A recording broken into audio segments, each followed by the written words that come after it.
What's going on? Why is that blank? Oh, boy.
Hello, citizens of Gotham. My name is Graham Elwood, and you are watching the Political Vigilante.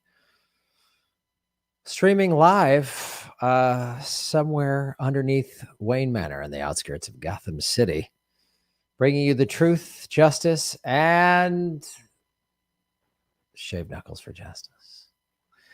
It is Thursday, April 29th. 2021, a little after 6 o'clock Pacific time. Sorry, I was finishing a segment and then had to reboot the whole system, had a whole reboot. I did get my haircut today. Look at that. Nice and crisp. You went a little tight on the sides. You went a little nutty. real tight, really tight around the ears, like whoa, some sort of colonel in the Marines. Thank you, Truth to Tweet. I appreciate the. So I got to reset these things all quickly. So hit the like button, ladies and gentlemen. Thank you to everybody that is watching on a YouTube, still demonetized, and everyone. No, we don't want that one. We want to tweet. I appreciate the. And then also on the rockfin.com. Still demonetized, so please go to rockfin.com/Graham Elwood and sign up for the show. Sign up to watch the show. There we go. Let's bring. Oh, God damn it. Everything's being dumb today. It's just a robot bag of dicks kind of a day. Nope. Just do the thing I click on, robot. Don't act like I'm requesting something that's never happened before. Share this out on your social media. That always helps. Hit the like button.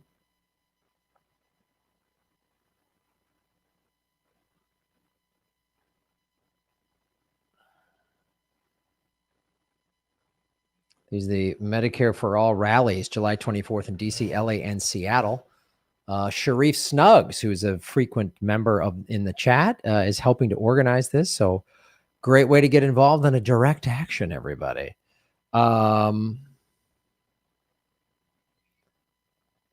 Yeah, so support what we're doing.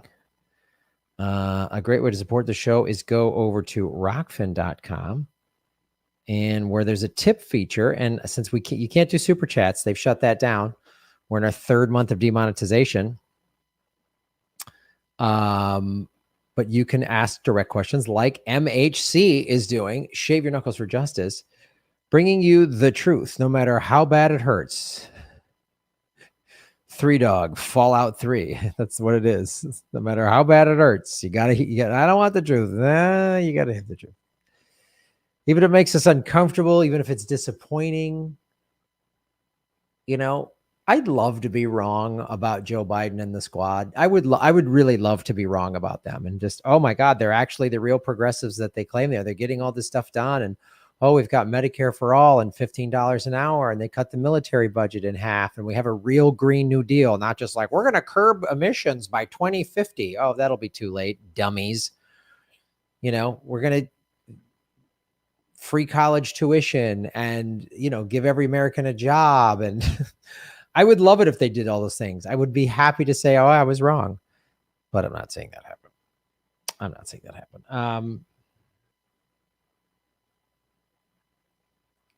Yeah, speaker will never bring it. Just sick of watching these just old, corrupt, just Giuliani, Biden, Trump, Pelosi, Chuck, just these dinosaurs that have just built America for every nickel that they can. They have not helped average people. They have not helped workers. And I'm just so sick of all of them. I just watched photo. I'm like, these are just disgusting old rats. Just sick of it. Yeah,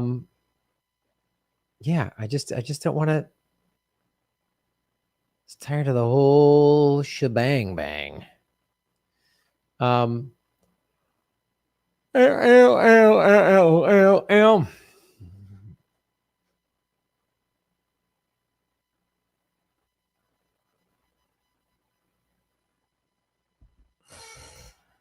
right.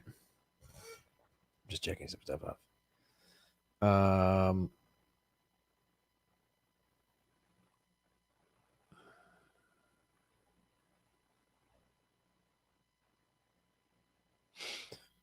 Jimmy's had Whitney Webb on a show. Jimmy's had Whitney on a show. There's no reason for that type of crazy talk. Whitney Webb's been on a show numerous times. And hello, everybody over in the Rockfin chat. Please hit the like button. There's a great interview that Backyard Politics did with Sharif Snuggs about the Medicare for All, M4all.org rally, July 24th. So check that out.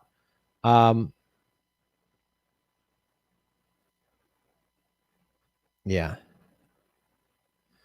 I got a segment ready to go. You guys want to rock and roll a segment? You got a rock and roll a segment?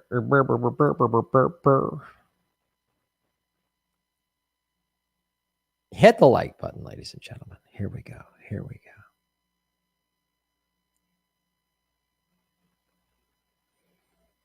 All right.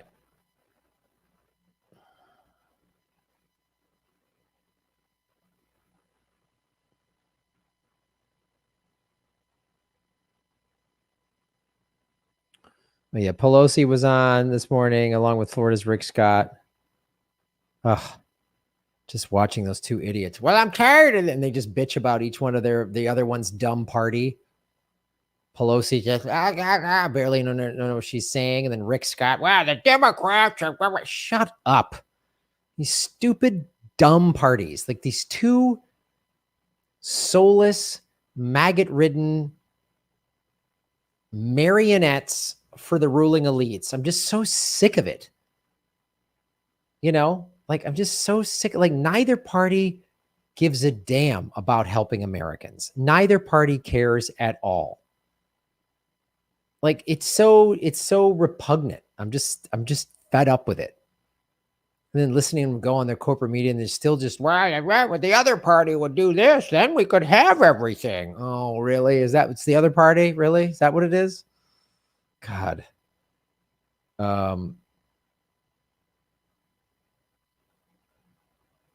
Yeah, it is getting really old. Defund military industrial complex. Yeah.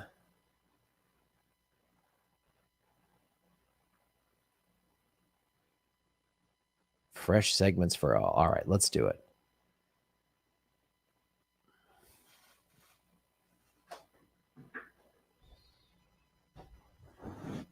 Get my feet.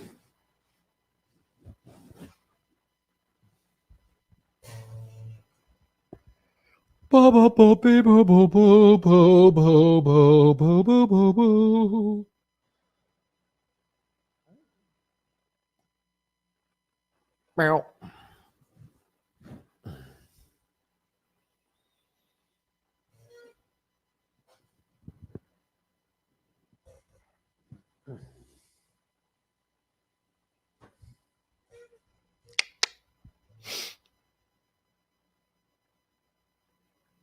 Hello, everybody. My name is Graham Elwood, and you are watching the Political Vigilante. Truth rising up, making Gotham great again, ladies and gentlemen. We're still demonetized by the good people at CIA Tube, and we're getting support by many, many people. One of the ways you can support the show is go to patreon.com/Graham Elwood, where Chim Churi submitted this article. There has been a plethora of strikes happening, many of them healthcare workers. And most recently, Massachusetts nurses reject an offer from Tenet Healthcare as U.S. strike movement grows.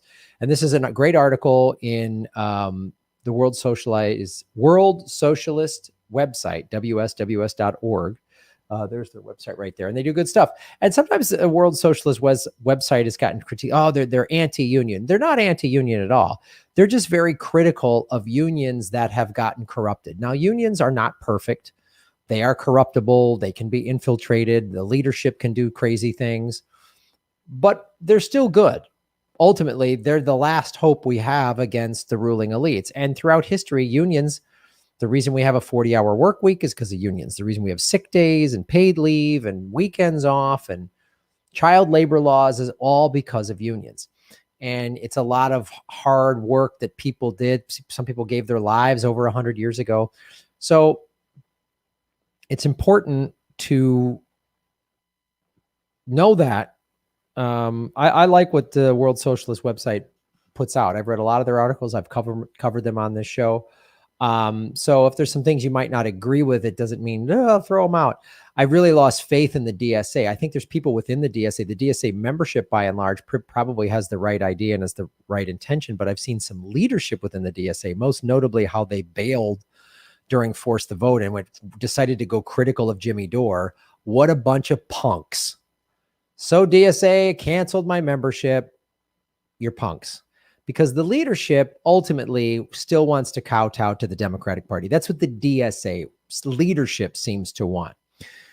World Socialist website, I don't see that. So this is a good story. But what this article, and thank you, Chim Churi, for submitting this, goes into detail about all the movements that have been happening. And we're going to talk about this because I've said this a lot in the last year. You know, billionaires have had record profits, but frontline and essential workers have been like, literally, they didn't get to work. You know, healthcare workers couldn't work. You know, frontline healthcare workers couldn't work via Zoom. You know, grocery store delivery people couldn't Zoom in a truckload of stuff. And so the fact that billionaires have made record profits and then they're trying to cut these people's wages or not meet their demands is really ridiculous. So we're going to go into how ridiculous it is. The nurses walked out over unsafe staffing levels, demanding a 1-to-4 nurse-patient ratio on medical surgical floors and telemetry units, as well as increased staffing in the emergency department and ancillary support in each unit. That's the other thing too. One of the things, and I'm going to show it a little later on in the segment, but like New York, I talked about New York a lot. When it got hit the hardest a year ago, when the pandemic first hit the States, it really hit New York City the hardest. One of the things that made it worse was all of the hospital cuts and nurses benefit cut and all that stuff that Cuomo did. Remember everyone a year ago, he's a hero. Oh no, it sounds like he's some kind of sex creep, on top of the fact that he's just in bed with the healthcare lobby and the for-profit healthcare, right? New York's a mess, not just because of the pandemic. It was made worse because of Cuomo, right? Oh, he's a hero. No, he's not. No, he's not. The deal, which was nearly identical to the previous offer, was that the nurses rejected, was presented to striking workers by the Massachusetts Nurses Association on Monday. So they just said, well, here, that deal that you guys rejected, we're going to offer it again. And people were furious.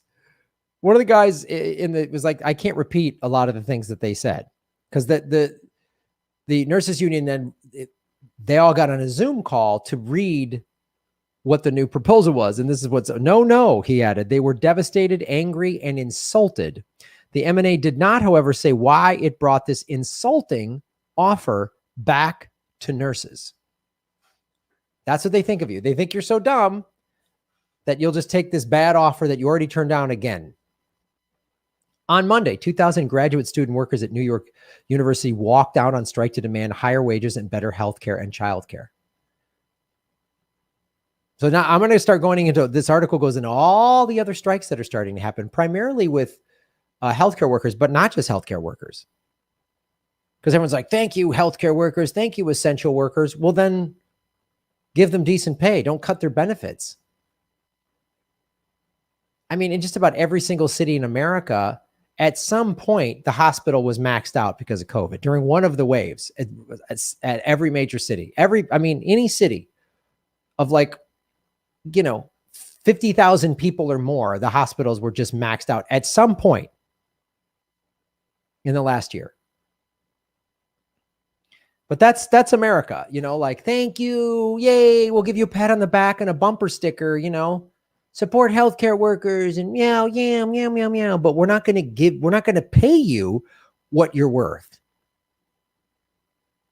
Billionaires not being able to work didn't matter, and billionaires made record profits. But we saw what happens when a delivery truck can't deliver enough groceries. Grocery store shelves were empty in America when the pandemic first hit. Healthcare workers were maxed out. So we need more hospitals. We need more doctors and nurses. We need more healthcare professionals. Oh, but cut corners, only so that a handful of ruling elites can make more money, can extract more wealth. And they did. They've had a great year. I mean, the ruling class they've had a fantastic year. Also on Monday, steelworkers at Allegheny Technologies, Inc., on strike since March 30th, overwhelmingly rejected management's demands for wage and healthcare givebacks. We take care of American workers. No, we don't. We don't give a shit about the American worker. Just do enough work that some billionaire can extract money from you so that a billionaire can get another private jet. That's all we give a shit about. Don't care if you die. Don't care if you get COVID. Don't care, don't care, don't care. Shut up. We'll hire somebody else. They don't care. More than 1,100 coal miners at Warrior Met Coal in Brockwood, Alabama are continuing their month-long strike after rejecting a deal brought back by the United Mine Workers by a vote of 1,006 to 45. More than 3,000 Volvo truck workers are also on strike in Virginia. ExxonMobil has threatened to lock out 650 oil workers at a Beaumont, Texas refinery to hire strike breakers if the United Steelworkers is unable to get workers to accept its contract demands by May 1st. Oh, wow. See, it doesn't matter if it's a red state or a blue state. Corporate, it's the United Corporate States of America. Never forget that. The red state, blue state thing is a convenient distraction to keep Americans fighting with each other. Oh, the Republicans did that, the Democrats did this, but do you see there's no difference in the essential? All these are all essential workers: coal miners, iron workers, healthcare workers. Texas, red state; Alabama, red state; Massachusetts, blue state. Does it right? You see how it doesn't matter? Red state, blue state, doesn't matter. They don't give a shit about you either way.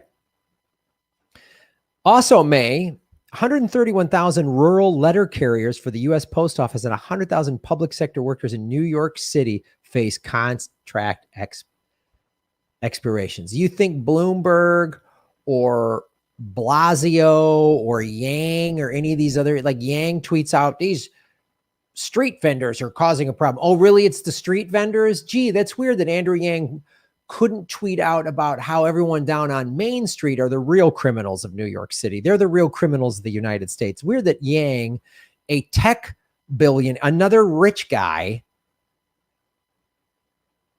happened to miss all of the money stolen by Wall Street and really putting the onus on somebody with a hot dog cart. Really? The hot dog cart people, they're the ones really making New York City a problem. Really, the hot dog cart? Isn't there a Trump Tower there? What did he do? Didn't Epstein have a? Yeah, Epstein had a penthouse in New York City. But it's the hot dog vendors. Got it. I know. Oh, those hot dog vendors sitting there making $80 a day selling hot dogs and sodas. Man, I'm tired of that. Tired of them taking advantage. Barely getting by. Yeah, let's get rid of the street vendors. That's, oh boy. Sure, someone on Wall Street got $1 trillion in tax money as part of the CARES Act and still laid off workers. But whatever. Like Tenet Healthcare, we're about to learn. The stock market CEO pay, corporate profits, and the fortunes of the billionaires have all skyrocketed. In every case, however, the workers who have risked their lives during the pandemic. Again, essential workers means they can't telecommute. You can't zoom in steelworking. You can't take coal out of a coal mine and have to work shoulder to shoulder with somebody via Skype. You can't help people who are suffering from COVID. You can't do that over the internet. But being a billionaire parasite, boy, that you can do from your home in the Hamptons. You can do that from your private yacht and just zoom in your stupid demands to your dumb board of directors on whatever whorehouse you work for. You've never worked a day in your life. I'm a self-made billionaire. No, you're not. You're a rich kid. The tax laws favored you. Somebody gave you $1 million loan like crybaby Trump got. Don't give me this build yourself up. Or you worked hard in a system that rewards white people. Like, shut up. Workers who have risked their lives. Did any billionaire risk their lives during this pandemic? Any billionaire I got to go to work today to be a billionaire. I got to risk my life. I might get COVID. I might die. There's people who I don't want to get COVID and die, but I got to go to work. We've interviewed Chris Smalls on this show, right? Who was like, it's not safe working. He was a manager at an Amazon warehouse. And he's like, it's not, he was just trying to protect himself and his fellow workers. Get more PPE, get more better wages. If you're going to make us work in this, give us the equipment for starters to protect ourselves.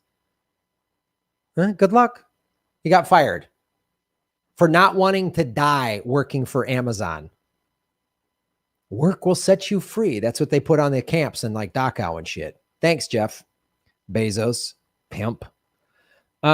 They risked their lives during the pandemic, are being told there's no money to pay decent wages or ensure same conditions. So these billionaires made record profits, but boy, we can't.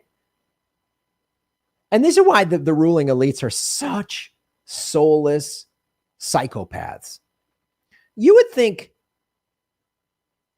so they've got no heart or soul. So who cares? You know, like I'm not going to appeal to that because they don't have it. It's like asking a rattlesnake to cuddle with you. It's never going to happen.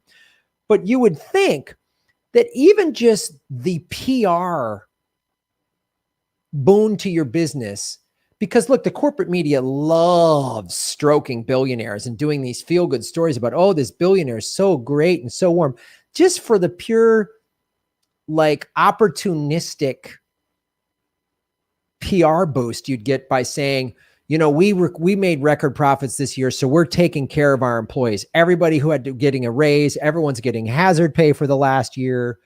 We're taking care of everybody, and put that money back into the economy. And then you'd get interviews on CNN. Oh my God, they drop to their knees and jerk you off on camera for doing something like that. Fox News would wrap an American flag around you and go, this is what America ingenuity is really about. And you could say, yeah, we did this and we're taking care of our workers because they put it all on the line to keep this country moving, you know, during this pandemic. And so we had good profits. We're giving it all back to our workers. We're giving everybody a raise. Everyone's pensions going. You could do that. And you would still keep a majority of your billions of dollars in profit. You'd still get a nice big fat bonus. You could still buy your dumb rat kids whatever spoiled nonsense you're going to give them. They're going to grow into the next generation of soulless rich kid rats, be the next Hunter Biden, Jared Kushner, whatever, Trump, Chelsea Clinton, oligarch nightmare you're going to regurgitate out. Your kids could still have all their dumb toys, go to the Hamptons, whatever stupid private school they're at. You could still have all those dumb things and actually help. You could make people's lives better. But what's their first instinct? Just like how cops just overreact, because cops never protect and serve the working class. Police protect and serve the ruling class. Yeah, never seen a cop put their knee on the neck of a billionaire. I'd love to see that. I'd wear a Blue Lives Matter shirt if they started doing that. They just started shooting billionaires in the back. Yeah, I'd start wearing a Blue Lives Matter shirt. But as I was saying, they could just help their employees just purely for the PR boost, and it would increase their sales, and people would go, oh, I'm going to support that company because they took care of their people.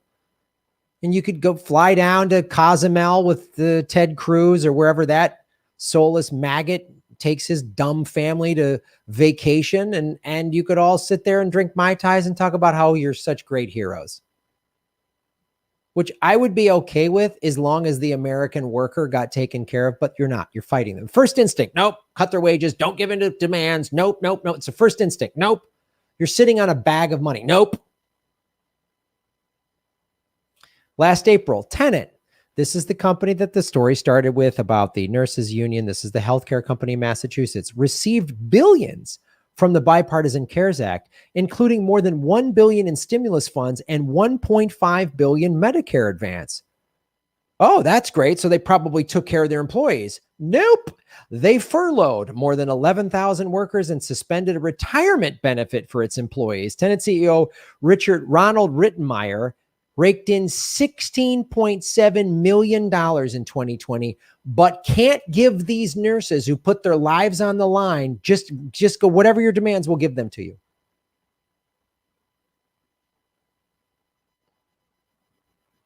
Over $2.5 billion. They got in stimulus money, your taxpayer money, my taxpayer money, and then furloughed 11,000 people. and suspended retirement benefits for its employees. Suspended them. Can you imagine? Your company gets $2.5 billion.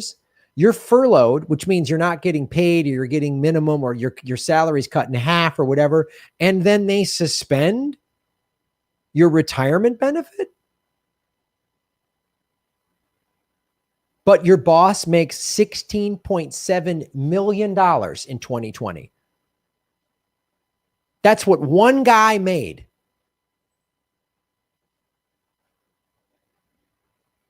And what do they offer the nurses? The same crappy deal they already turned down. People are why is everyone so mad in America? Gee, I can't figure it out. Can you imagine for the last year? And these are healthcare workers who have seen more death probably in a week than any of us are going to see in our lifetimes. I mean, you talk to any healthcare worker, they've seen more dead people because of COVID. And they're just like, they're just fried. They're emotionally fried. They've gone through depression, PTSD. I can only imagine what the depression and the substance abuse, and I'm sure those numbers have all gone through the roof. But this idiot gets $16.7 million. He got a raise?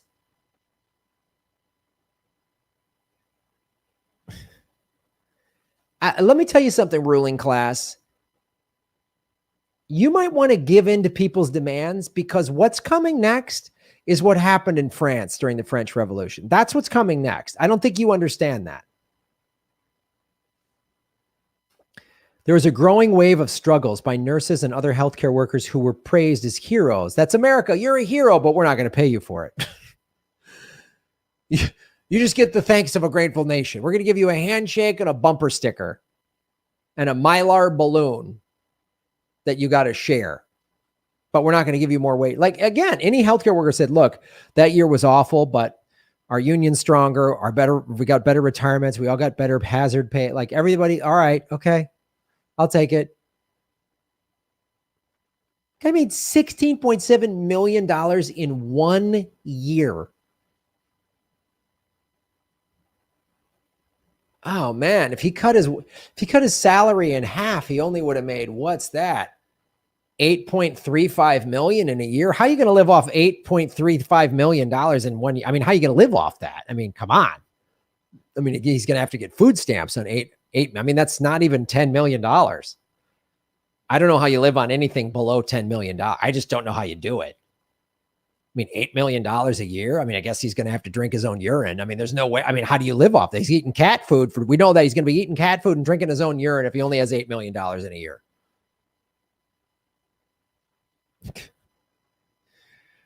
And then they're trying to get regular people to be up in arms about the capital gains tax.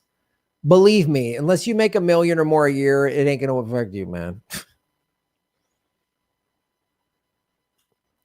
Hospital closures and Medicaid shifts took a toll on New York City's health. That's January 4th, 2017. 3 years before the pandemic. That's Cuomo, by the way. So they've been doing this for a while now. Only the difference between the non-COVID year and the COVID year, they made more money. I just want to show you this too. There's Jeff Bezos' $65 million private jet. Yeah, March 6th of 2021. $65 million private jet. But they spent money to block Amazon workers from forming unions in Alabama and other states. They fired. So this guy with his $65 million jet fired Chris Smalls. Just want you to know who these people are. The tenant exec got $16.7 million. He probably doesn't have a jet as nice as this. Oh, I'm so sorry. That's not fair. That's not fair. Now, why are we here? What is the issue which divides and arouses so much concern? I will take a case which may be typical. A family which may be found in any part of the United States. The husband has worked hard for his life and he is retired. He might have been a clerk or a salesman or on the road or worked in a factory, stores or whatever. He's always wanted to pay his own way. He does not ask anyone to care for him. He wants to care for himself. He has raised his own family. He has educated them. His children are now on their own. He and his wife are drawing Social Security. It may run $75, $100, $125 in the higher brackets. Let's say it's $100. And he has a pension from where he worked, the results of years of effort. Now, therefore, his basic needs are taken care of. He owns his house. He has $2,500 or $3,000 in the bank. And then his wife gets sick. And we're all going to be in a hospital, 9 out of 10 of us, before we finally pass away, and particularly when we're over 65. Now she is sick, not just for a week, but for a long time. First goes the $2,500. That's gone. Next, he mortgages his house, even though he may have some difficulty making the payments out of his Social Security. Then he goes to his children, who themselves are heavily burdened because they're paying for their house and they're paying for their sicknesses, and they want to educate their children. Then their savings begin to go. This is not a rare case. I talked to a member of the Congress from my own state a week ago who told me he was going to send his daughter away to school, but because his father had been sick for 2 years, he could not do it. And Congressman, I'll pay $22,500 a year. And that's more than most people get. So therefore now, what is he going to do? His savings are gone, his children's savings, they're contributing, though they have responsibilities of their own. And he finally goes in and signs a petition saying he's broke and needs assistance. Now, what do we say?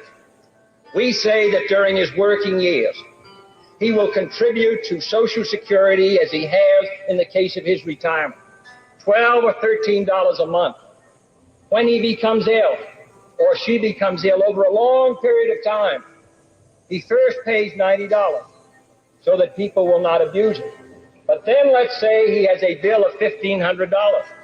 This bill is not that we're talking about Mr. Anderson's bill and Mr. King solve everything, but let's say it's $1,500, of which $1,000 are hospital bills. This bill will pay that $1,000 in hospital bill. And then I believe that he and the effort he makes in his family can meet his other responsibilities. Now, that does not seem such an extraordinary piece of legislation 25 years after Franklin Roosevelt passed the Social Security Act.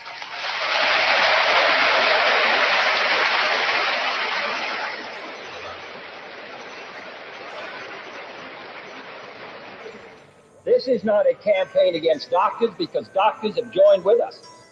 This is a campaign to help people meet their responsibilities.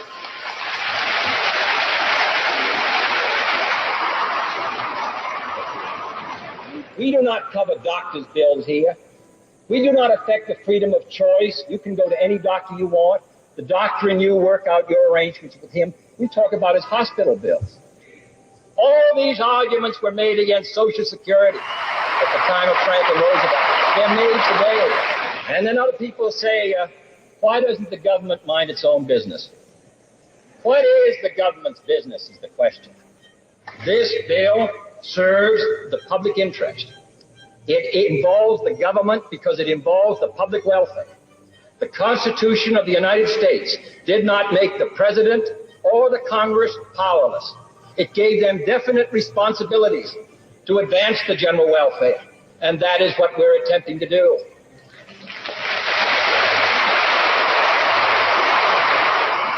And then I read that this bill will sap the individual self-reliance of Americans. I can't imagine anything worse or anything better to sap someone's self-reliance than to be sick, alone, broke, or to have saved for a lifetime and put it out in a week, 2 weeks, a month, 2 months. This argument that the government should stay out, that it saps our pioneer stock. I used to hear that argument when we were talking about raising the minimum wage to $1.25. The fact of the matter is, what saps anyone's self-reliance is working 60 hours at straight time, or working at 85 or 95 or $1 an hour. In England, the entire cost of medicine for people of all ages, all of it, doctors, the choice of doctors, hospitals, from the time you're born to the time you die, are included in a government program. We are now talking about doing most of the countries of Europe did years ago. The British did it 30 years ago. We are behind every country pretty nearly in Europe in this matter of medical care for our citizens. We are concerned with the progress of this country. And those who say that what we are now talking about spoils our great pioneer heritage should remember that the West was settled with two great actions by the national government. One, in President Lincoln's administration, when he gave a homestead to everyone who went west, and in 1862 he set aside government property to build our land-grant colleges. This cooperation between an alert and progressive citizenry and a progressive government is what has made this country great, and we shall continue as long as we have the opportunity to do so.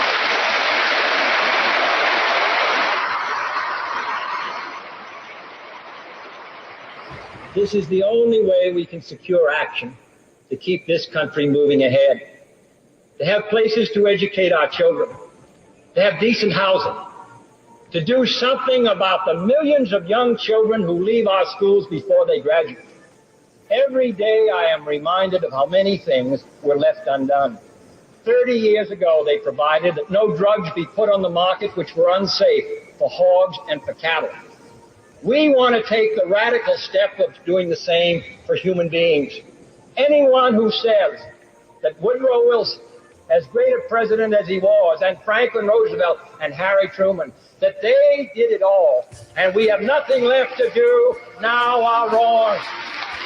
We ask you, the citizens of this country, the responsible and thoughtful doctors, the hospital administrators, all those who face this challenge of educating our children, finding work for our older people, finding security for those who have retired, all who are committed to this great effort of moving this country forward, come and give us your help.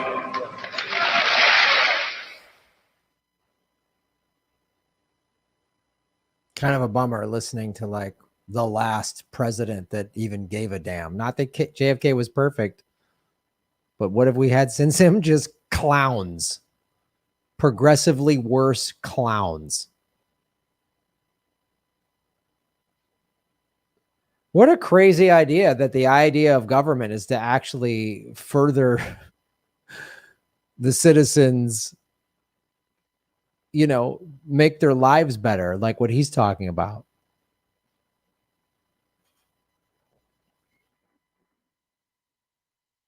It's just more greed. That's all it is.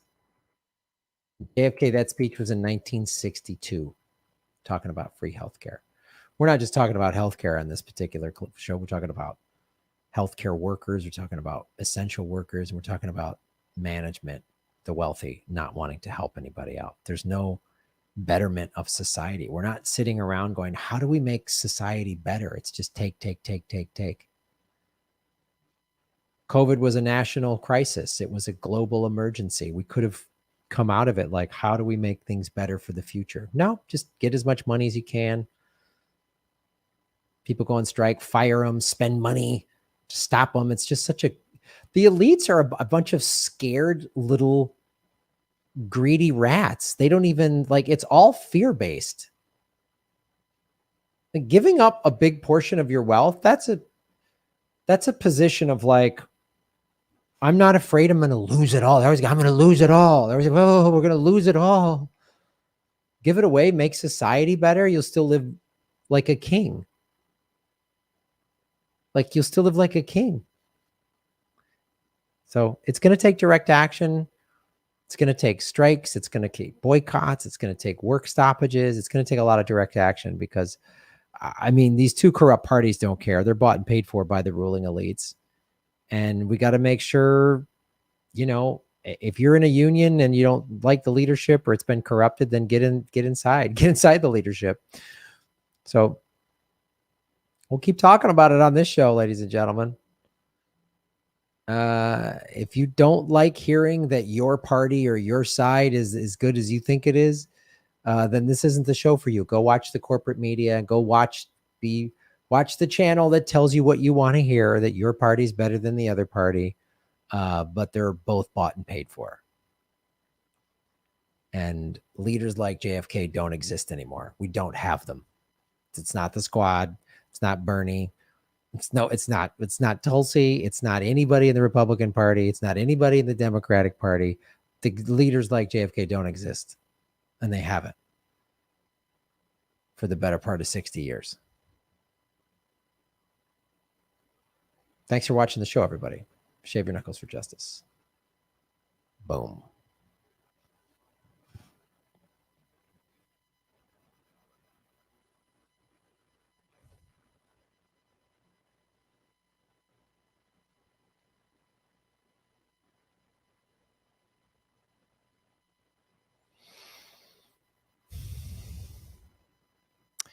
Let's read some tips over at rockfin.com. Always makes me sad to listen to watch JFK talk, because then I think about what we covered on government secrets, and I just feel like it's always you get fall into the what could have been with him and his brother. I just feel like what could have been. What could have been? The CIA killed him. Jim Garrison, shave your knuckles for justice, Jim. It doesn't matter. I've been shattered all over New York. Shadoobie. It doesn't. I've been all over New York. This town's in shatters. Rolling Stones. MHC. Shave your knuckles for justice. Honesty Translator. Your work for our freedom. Yep. Melissa H. What's up, Melissa? How you doing? Thanks for joining our live chat today. Shave your knuckles for justice. Had a customer today. You shared this COVID story. I had a customer today who shared his COVID story. His employer basically forced many of the older workers to retire early when they closed during shutdown. Only got some of the pension he would have gotten. Had to sell his house. The steel fabrication company his son worked for was owned by a 70-year-old who decided to shut down. Everyone lost their job.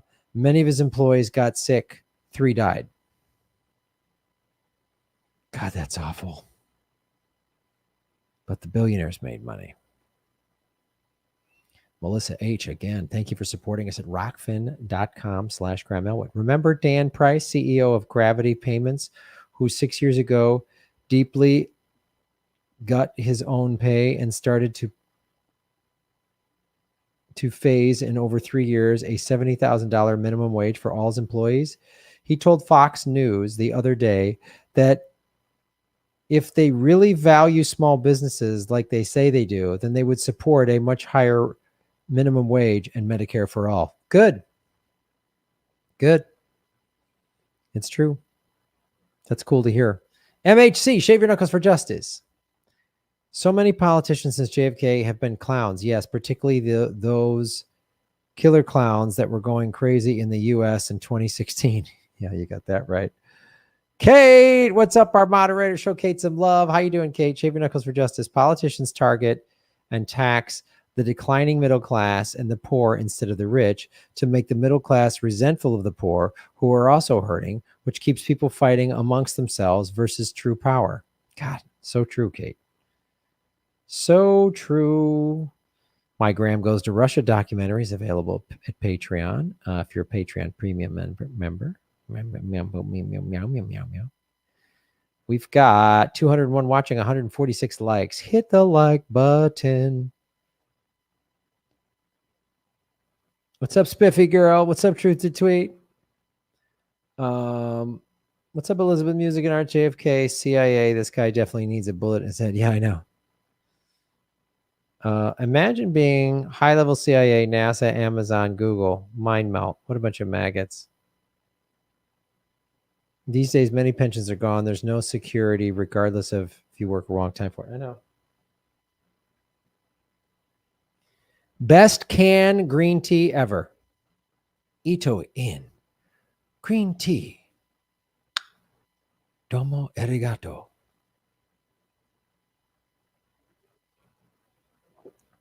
I love green tea. Never been a coffee guy. Green tea. I like an iced green tea.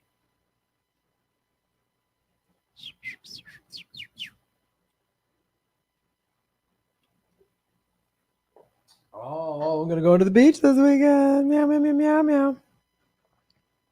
Yeah, both my documentaries, not all three of them, but Afghanistan and Graham Goes to Russia are both available at rockfin.com. Rockfin.com/Graham Elwood if you're a premium member. So for $10 a month, you can just do 1 month. Money site, just do 1 month of the premium, spend the $10, watch both my movies and all the premium content, and you'll definitely get your money's worth. Definitely. Oh.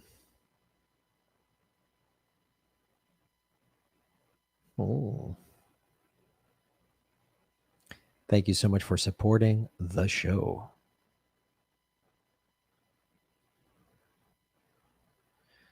Please watch those movies.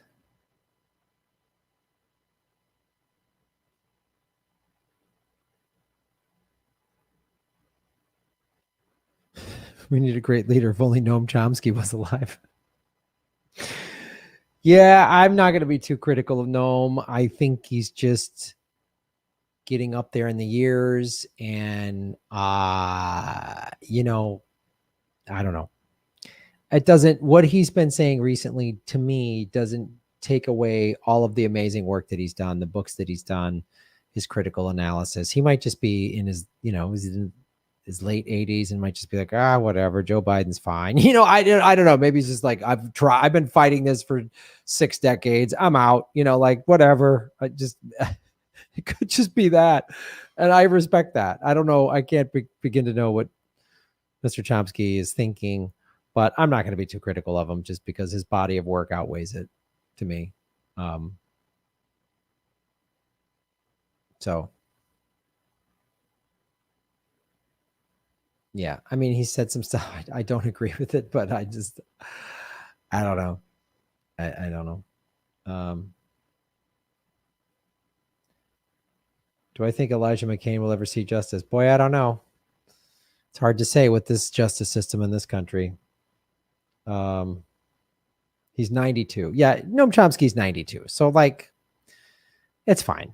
I'm not gonna go like, oh my God, you hear what Noam Chomsky said? I'm just like, he's 92, man. You know, it's good. Whatever. His body of work over his lifetime is really good enough for me. I've read some of his books, and it's all good, man.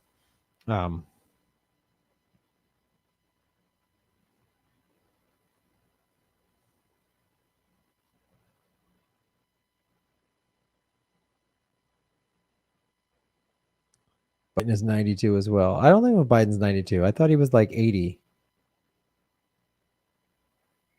Yeah, exactly. That's the other thing. Truth to truth brings it. There's far more vile people to hate on. Like getting mad at Noam Chomsky is like, he's not the problem. Believe me, a 92-year-old Noam Chomsky is not the problem. He's not the problem. Like, go after the billionaires. Go after this idiot at Tenet that got $16.7 million in 2020 and still won't give nurses. That's the guy to get mad at. Noam Chomsky said something. He's 92 years old. He's earned it. Whatever. Like, that's fine. It's fine. Do I think the more older people get, the more complacent? I don't know if it's complacency. I think it just comes down to energy. I don't know. People might just be like, oh, I just can't. Especially if you've been a lifelong activist. You might just be like, I don't know, man. Especially if you looked at his life, he's been fighting the same battles and it hasn't gotten better. I mean, just in my lifetime, I'm like, God, things have gotten worse. I always had this idea that, oh, things are always getting better. We're always as a society, we're working towards making things better. You know, any city I lived in, I'd see like, oh, they built a new building or a new this. I'd say, oh, they're probably planning this out and making it better for people, or a new train station or so. Oh, okay, new school, great. But now I'm just like, no, it's just about money. There isn't new stuff being built that's like, it's not for the betterment of society. It's just for profit. And if I was a 92-year-old Noam Chomsky, I'd be like, whatever, I'm done. I'd be like, this society's fried. The human race is over. Bye. That's what I would do if I was Noam Chomsky. I'd just be like, see ya. You know?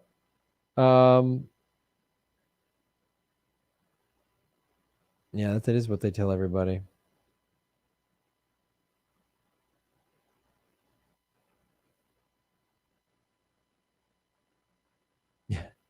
Yeah, Chomsky is the problem.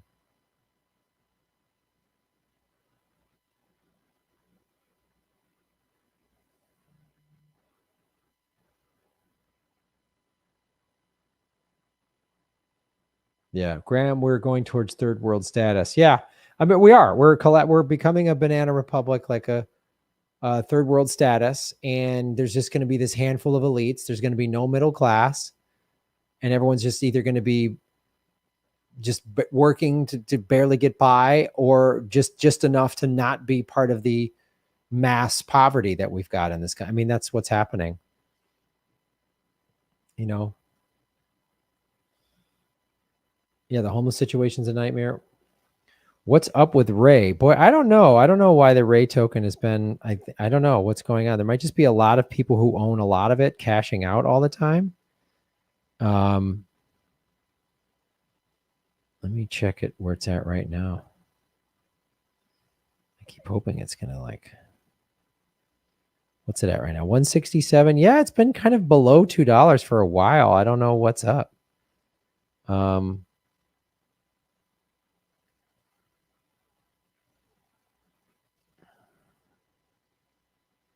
Yeah, it peaked up to $2 a day ago, and then it's just dropped.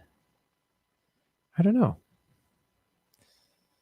I mean, if I was like crazy rich, I'd buy $1 million worth of Ray right now, just because I know I could manipulate the price. It's at $1.60. If I bought $1 million worth, that would be what, 800,000 tokens, which I'd drive the price up to $5 or $6, and then I'd sell some of them off. I don't know. That's what I would do. I don't know. So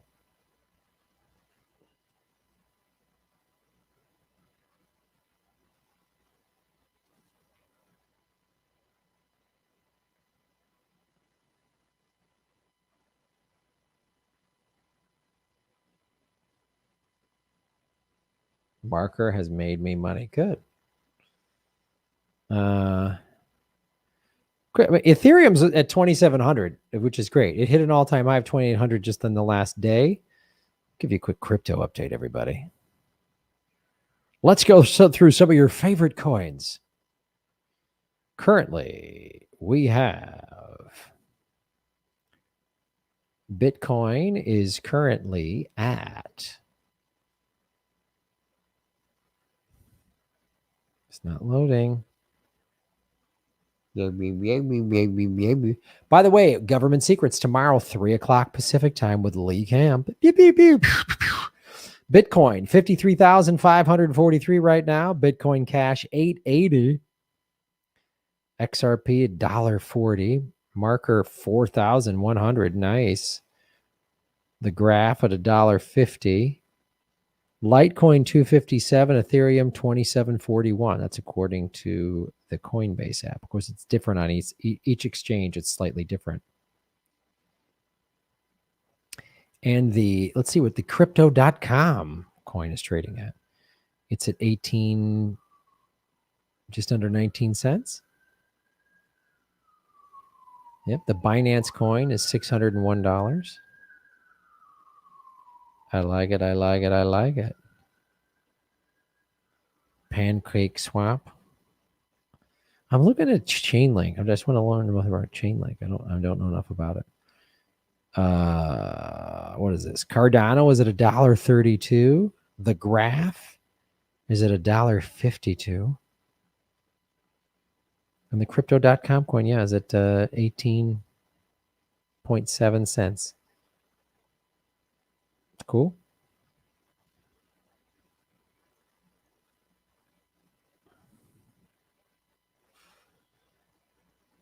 I thought I was a socialist. Yeah. What's wrong with owning crypto coins? Doesn't make you, what does that mean? Are you one of these people that thinks socialism means you don't make money? Socialism means workers own the means of production. That's what socialism means. And you can have free market competition with worker-owned cooperatives. You could have two businesses that are both worker-owned cooperatives competing in the open marketplace. Just means the workers own the means of production, meaning the profits come in, they're given to the workers, not to the management. Right? That segment we just talked about. So Tenet Healthcare got $1.5 billion in Medicare from the stimulus plan, and then another $1 billion. So $2.5 billion in stimulus money. If it was a worker-owned cooperative, that money would be spread out to all of the workers. Instead, 11,000 people got furloughed, basically. The retirement benefits suspended, but the CEO made $16.7 million. Democratic socialism is just the equal distribution of public money. Like the fire department and the police department and schools and libraries, that's democratic socialism. So when people are like, oh, socialism, I'm like, well, the police department's socialist, the fire department, the military, parks, schools, street cleaning, trash pickup, it's all socialist. Everybody gets it, right? The mail, the post office is socialist. The same amount it costs to mail a stamp, it gets picked up and delivered anywhere in America that has a postal address. Nice house, apartment, good neighborhood, bad neighborhood, whatever. That's democratic socialism. So all we're saying is, why don't we just expand that to everything, to include healthcare and college? Public colleges and universities should all be free. You want to go to a private school? Great. You want to get private healthcare? You can go pay for that, but healthcare is free. And we're not going to tell you what doctor you're going to go to. You can go whatever doctor you want to go to, but the government pays for it. That's what Medicare is. Medicare doesn't tell people over the age of 65 what doctor they have to go to. They go to whatever doctor they want. And just the government negotiates the billing. So you go to whatever the doctor of your choosing, the doctor comes back and you do this procedure, and let's say it's $1,500. Then Medicare comes in and goes, nah, we're only going to pay $600. That's why the healthcare lobby doesn't want it, because they want to be able to charge you and your insurance company. So currently in America, if you go get a procedure, you pay for it 3 times. Your monthly premium, then you go pay the copay, and then you get a bill for whatever wasn't covered. You pay for the procedure 3 times.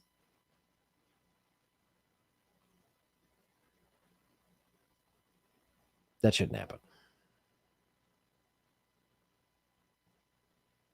Yeah, ever see that Breaking Bad Canada meme? Yo, I know.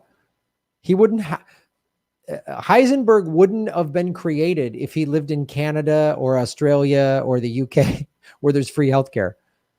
He just would have gone. He wouldn't have had to become a monster drug, cartel murderer psycho. He would have just gotten a treatment and beaten cancer and been with his family and still taught high school science. Socialism created that monster. It's the rich versus the poor, not the left versus right. Always has been. Yeah, never forget that. So when they propagandize people to think that socialism is the Soviet Union, which the Soviet Union wasn't even actual communism, it was very totalitarian. But even though within the communist Russia, everybody had a job, everybody had health care, everybody had housing, everything was taken care of. Right? So what if we had a federal jobs guarantee as part of a Green New Deal? A federal jobs guarantee in UBI. So if you worked in the private sector but lost your job, the government would give you a federal job, and that would be part of a Green New Deal, is a federal jobs guarantee.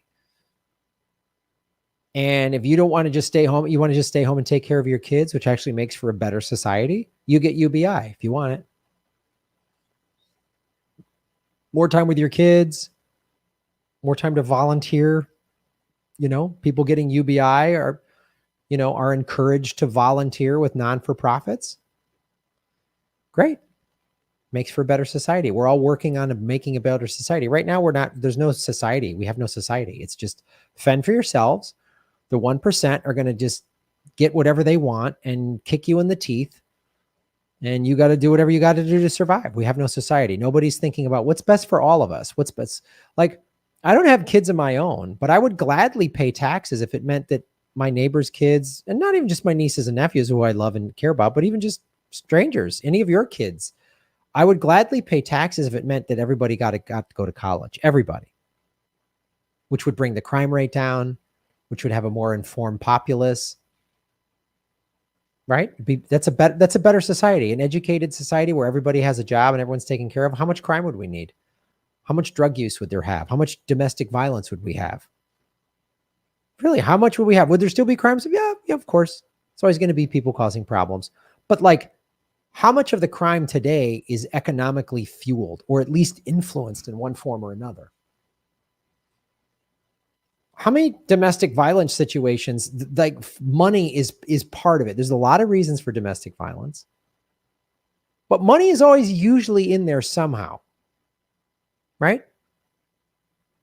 What if we didn't spend all this money so a handful of defense contractors could profit from all this war? Would we have 22 vets a day committing suicide? Would we have all of the PTSD and violence that comes from that? I knew somebody that worked with the Marines down in San Diego.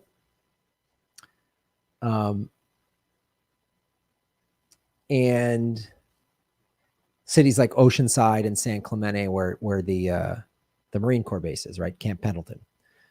And the Marines would get deployed in Iraq or Afghanistan for 7 months, and then they'd come home for 7 months. And I was told that 7 months and they came home was insane. Domestic violence went up, bar fights, DUIs.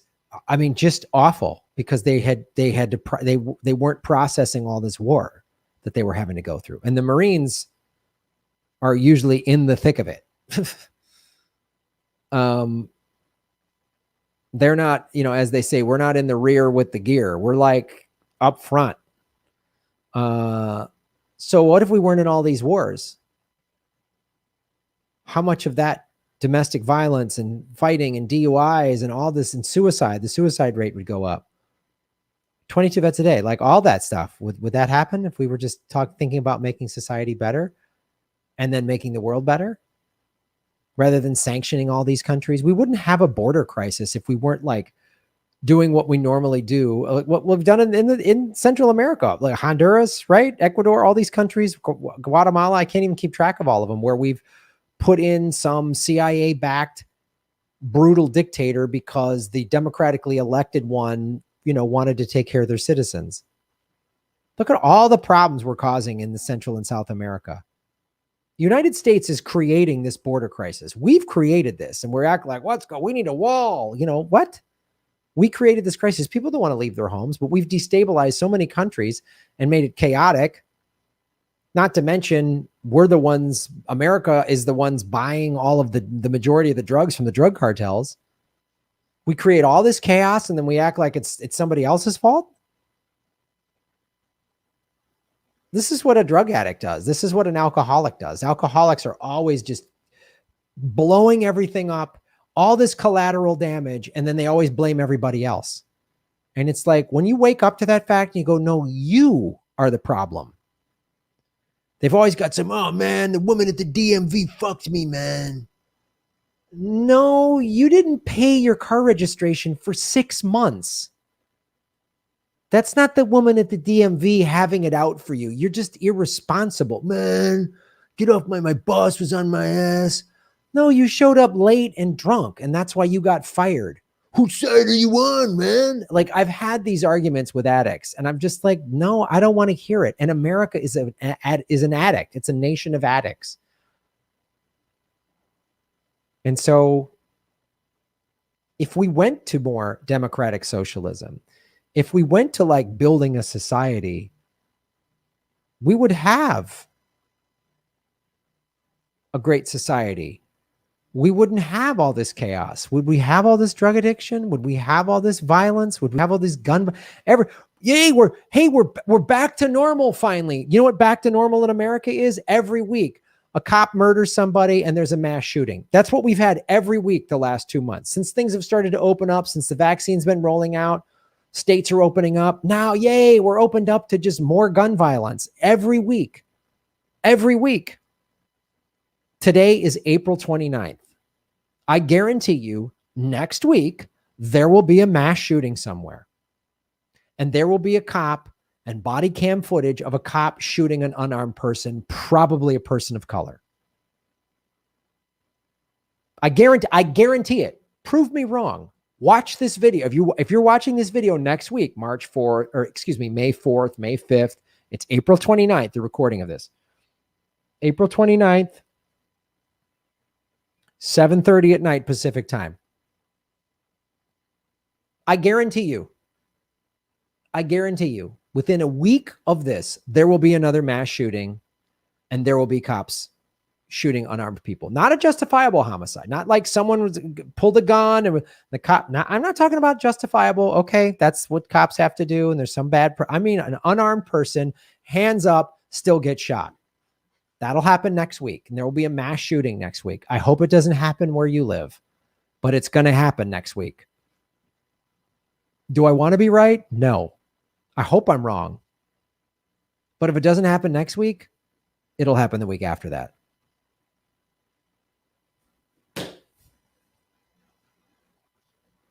And the week after that.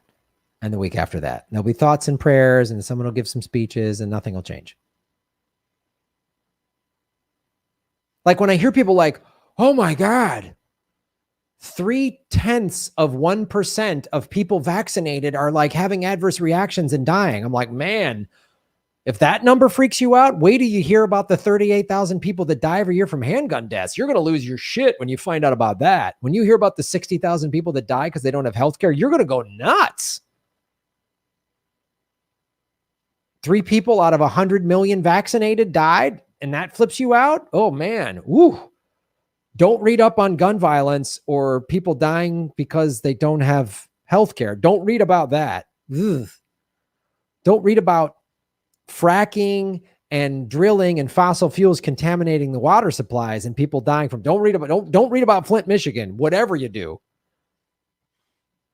if it's like a lesser chance than getting hit by lightning of dying from the vaccine flips you out, man. You really don't want to hear about the opioid epidemic. You don't. Yeah, that you're going to go nuts if you hear about. You're going to fucking lose your shit. So don't read that statistic. Just turn a blind eye to the handgun deaths and the for-profit healthcare and contaminated water and how many people have died from that, and pharmaceutical companies deliberately pushing drugs into our streets to just murder, so people just decimate societies. That'll. When you hear about the 22 vets a day that commit suicide, you're going to go, oh my God, 22 vets a day, 22 vets a day, today. The end of the day today, 20 to 22 vets will have killed themselves today. And you know what's going to happen tomorrow? Another 22 are going to. So don't read about that. Don't read about that. Just, buy a gun. There you go. Thanks for watching the show, everybody. Shave your knuckles for justice. Boom.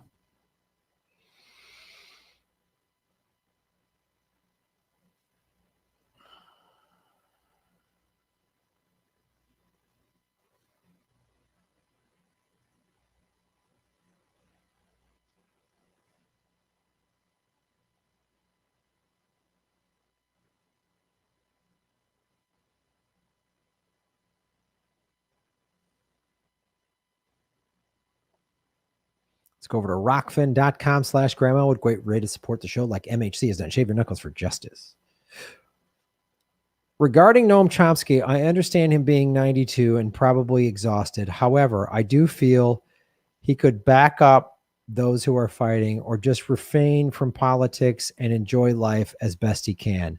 Some of what he has been doing recently is undercutting the efforts of others. Yeah, and that's a legitimate thing to be critical of. But again, I'm just like, he's 92. Is he aware of what he's saying? I don't know. I get your criticism, and it's valid, and it'd be great if he was just supporting people or just not saying anything. It is a bummer, but I'm just like, it's like watching Michael Jordan when he was playing for the Wizards. I grew up watching Michael Jordan. I think he's the greatest basketball player ever, and you can debate me all you want. I'll never change my mind on that one. It's never going to happen. Kobe, LeBron, nope, will never be as good as Michael Jordan. End of story. That's right up there with thinking the earth is flat, that someone's better than Michael Jordan. And for me, that's undebatable. So when he started playing with the Wizards, I just stopped watching the NBA. So when I see Noam Chomsky saying this stuff, I'm just like, okay, thank you. And just go back to reading Manufacturing Consent and just go, okay, thanks. Like I didn't need to watch Michael Jordan average, 16 points a game when he's 40 years old playing for the Wizards. I just didn't need to ever watch. I never watched it. I never watched him play for the Wizards. Never. So that's how I feel about that. I see your point. It's a great point, but that's how I'm going to treat Noam Chomsky, like Michael Jordan playing for the Wizards. Doc Terminus, shave your knuckles for justice. If you had $1 million, would this show be broadcast live from Gotham's first beachfront vegan surf and smoothie bar, or disappear into the sunset like Batman in the helicopter? Boy, maybe. I don't know. It'll depend on what's going on. It'll depend. Are they hunting me down? Then I'll just disappear in the helicopter, and maybe you'll be sitting there drinking a Fernie Branca, seeing me and Catwoman enjoy our new lives. I don't know. I will try to entertain and help and make people think and wake people up and get information out there and tell the truth as best I can for as long as I can. But if it's all collapsing and people are coming after me, I don't know. If I got $1 million, I might just go.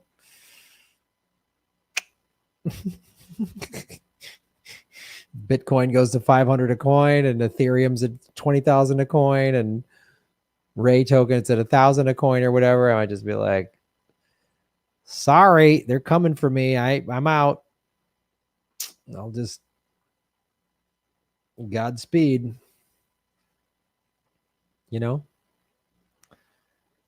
Jim Garrett said, shave your knuckles for justice.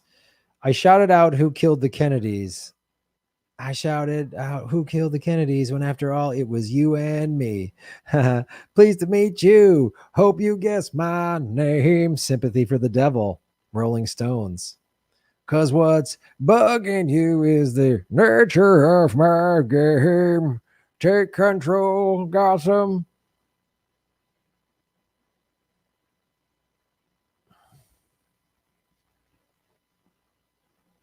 $212 people watching. Hit the like button. 204 likes.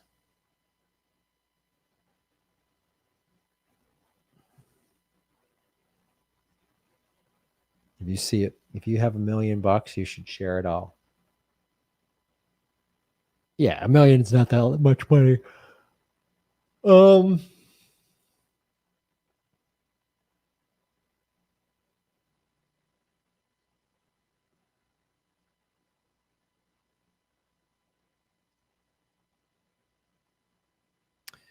Government Secrets tomorrow, 3:00 Pacific time with Lee Camp. I say hackers unite and steal from the billionaires. I'm down with that. Like, let's go, hackers. Instead of trying to scam old people out of money or some Nigerian lottery shit, why don't you go after the billionaires, man? Stop going after working class people. Don't hack someone that's barely, you clear out their $1,500 account and that's all they had. Why don't you do some more Wall Street bet stuff? Get that going. That's what we need. I don't know how to do that crap. I'm not a computer person. Like, get a bunch of hackers together and like make a coordinated effort to like go after the powerful. That's what you should do.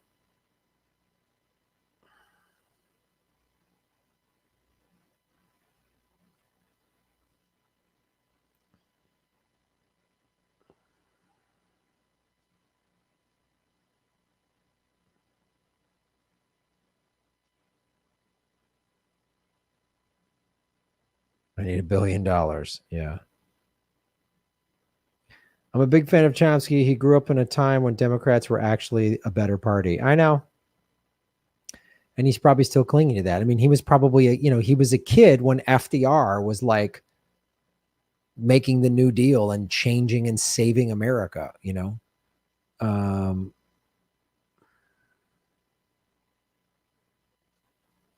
Instead of hackers, how about a bunch of ex-Delta Force? Yeah, I'm down with that too. Like, we need hackers. We need like a bunch of Edward Snowden types. We need some Navy SEALs and Delta Force people to like stop working for the ruling elites and go after them. You know what I mean? That's what needs to happen. So I can sit here in my apartment and yell about it all I want, but I don't have the power. I don't have the know-how. I don't have the resources. I don't have any of those things. I don't have any of those things. I'm not a Navy SEAL. I'm not a hacker. I didn't Delta Force. I don't know how to do any of that crap. I know how to tell dick jokes in a bar. I know how to put thoughts together in a concise manner and communicate. I'm very good at that. But I mean, people was like, Graham, you got to do this. You got to do that. You got some advanced degree. You should be out doing that work. I don't have that. I don't have a PhD in whatever.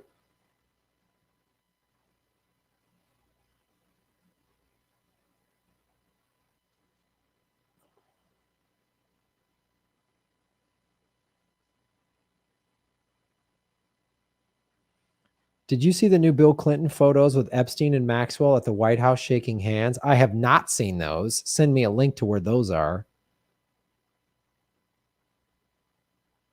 Graham, you got to do this, not that. Yeah, I know. Yeah, that's the thing. Hit them where it hurts. Like, their money, like protests in the street, that's all great and everything. But power waits. They don't give a shit. The single greatest movement of revolutionary piece of activism that has happened was January 27th, the Wall Street bets thing. That was it. That was tens of billions of dollars. That's what needs to happen. It's nonviolent. It's nobody got arrested. It's like, and it is all they care about. It's another reason why I'm like, I'm buying Bitcoin, because like that takes away their power. But even that, like, man, somebody hacked in and seized their assets and gave it to the people. That'd be awesome.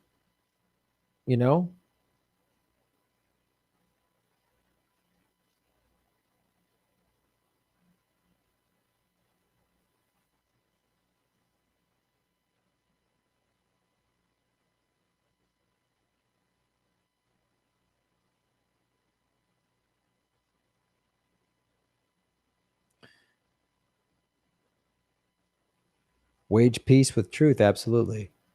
Yes, there's going to be a rogue that the oligarchs piss off, and he or she is going to lead the way to a unique fight no one has thought of before. I know.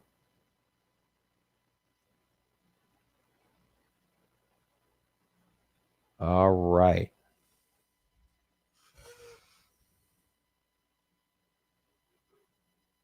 Oh, you fucking bags of shit. All right, here's the next segment. Gutless worms.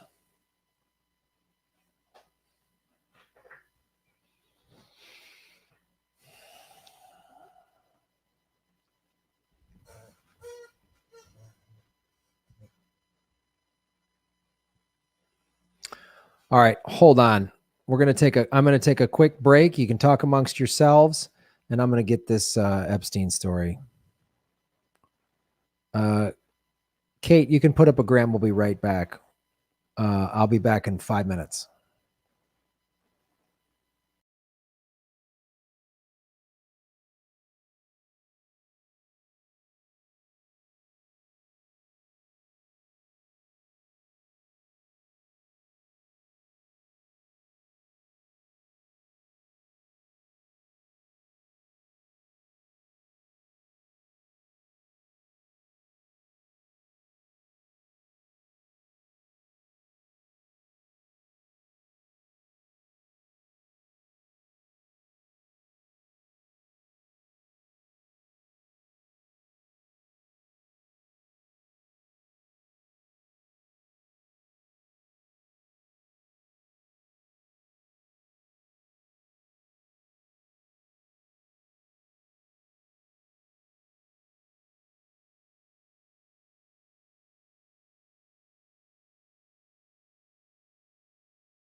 And I'm back. Citizens of Gotham. You can take Graham. We'll be right back. Kate, thank you so much. Put the scroll back below. You're the best. Kate's awesome. Show her some love. All right.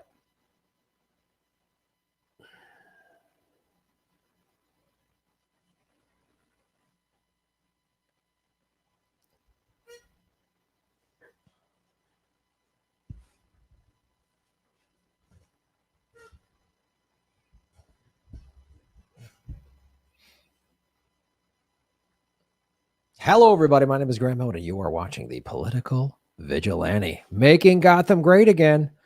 Oh, well, lately, Ghislaine Maxwell's been complaining. They're being mean to me. The guards are being mean. They're intimidating me. Really, Ghislaine? The guards are intimidating me, watching me go to the restroom. It's so intimidating. So on a scale of 1 to 10, 10 being the most intimidating, like, let's say you're a child that was trafficked and raped and sold around the world by brutal, vicious, pedophile, sex trafficking billionaires who had all the power in the world and could have you killed and it would be covered up. Let's call that the most intimidating. So I put Ghislaine Maxwell getting intimidated by guards. I put that at a 2. Yeah, just below like a steep hill if you have a skateboard. Yeah, just to kind of give you some perspective on what's going on with her. So Ghislaine Maxwell, new photos have surfaced of the being in the Clinton White House. Wait, what? Wait, what? No, not the Clintons. Not the Clintons. They're the best. New photos show Epstein and Maxwell were VIP guests in Clinton's White House. Yep, there it is. We're all supposed to believe it. There's a photo right there. Bill Clinton. Look at him. Oh, back in 1993. Ghislaine Maxwell and Jeffrey Epstein were once White House guests of former President Bill Clinton. New pictures prove. The images were published by The Sun days after Maxwell's last court appearance on sex trafficking charges in Manhattan, related to her alleged procurement of underage rape victims for the convicted pedophile. The disgusting duo were invited to the White House in 1993 after Epstein reportedly donated money to have the Oval Office refurbished. So we're supposed to believe, if we watch that Epstein documentary on Netflix, the Clintons had no idea. So let me just give you a quick thing here. I just want to walk you through real quick. Nobody sets foot in the White House without a detailed, and I mean detailed, background check. So we're supposed to believe that the President of the United States had no idea what Jeffrey Epstein was up to, and no idea who Ghislaine Maxwell was, had no idea her dad was a Mossad agent. They had no idea. Hillary goes, I was like, boy, we didn't know. I love it when Hillary Clinton, like the most conniving politician, her and Bill Clinton, the most conniving politicians ever walked to face the earth, are like, so boy, we didn't know. Do you do background checks? You have no idea you had no idea who Jeffrey Epstein was in 1993. What this also does, and I'm going to show you more photos here in a second, it backs up Maria Farmer's claim. Maria Farmer came forward in 1996 and said she was trafficked by Epstein. She said Ghislaine Maxwell was a monster. She said Les Wexner trafficked. And she said in her own words, in her interview with Whitney Webb, that I've played excerpts from it on this show. You can go back and listen to Whitney Webb's, work and hear this interview with Maria Farmer, an Epstein victim. She said she was treated worse by the FBI, almost as bad. The FBI treated her almost as bad as like Ghislaine Maxwell and Epstein and Wexner did. Who was the head of the FBI then? Free, last name, FBI director Free, F-R-E-E-H, appointed by Bill Clinton. Appointed by Bill Clinton. Whoops, where is it? This one. Appointed by Bill Clinton.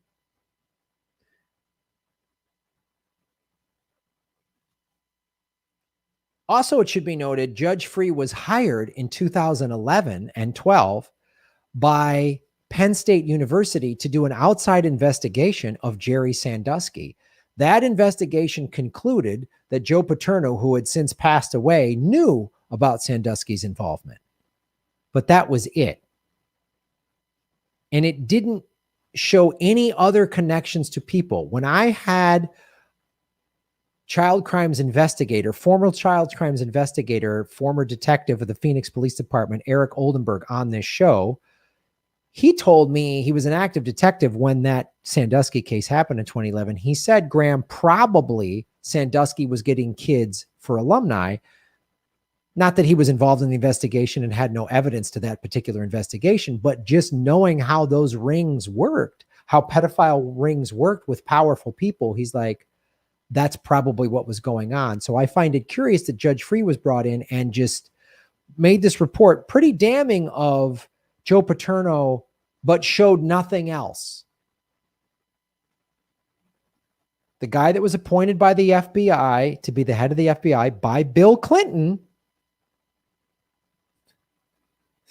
Did you see how this just it all gets a little weird? Prior to their surfacing, some of the oldest photos linking the trio were 2002. Clinton was photographed aboard Epstein's private jet along with Maxwell on one of the late billionaire's rape accusers. The former president also repeatedly had a private dinner with Maxwell in 2014, long after Epstein was convicted of child sex abuse. He was convicted in 2009. Maxwell was mentioned in the 2009 conviction, and she settled out of court. I'm going to get to why that's important in a second. Clinton has denied ever visiting Epstein's private island in the Bahamas, but accuser Virginia Free has claimed to be on the island at the same time as the ex-president.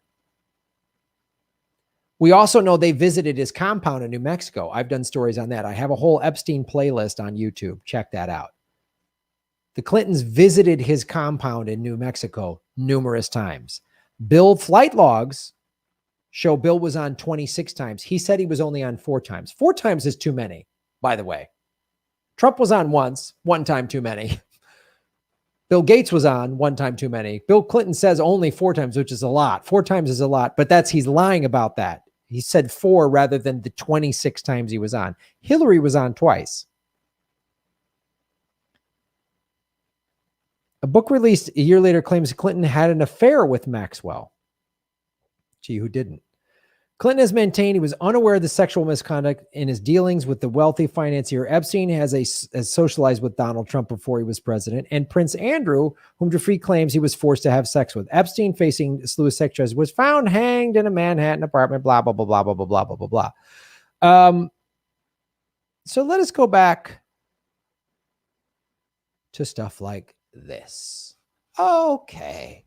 So now we know they knew each other as far back as 1993. By the way, that's Ghislaine Maxwell at Chelsea Clinton's wedding. Again, this happened in 2011. A former president and a current Secretary of State had a wedding. Are you going to tell me there was no background checks? Do you think anyone can show up? You think there was no security?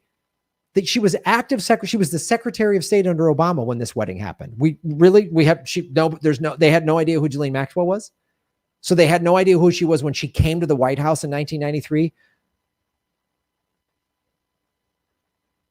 You think they're going to let someone in the White? What if someone just comes in the White House and tries to kill the president while he's standing there? Just quickly gets around the president's throat. And there's all kinds of things that they have to think about. Secret Service and background checks they think about. This is not just some guy. This is not some CEO. This is the president of the free world. So once again,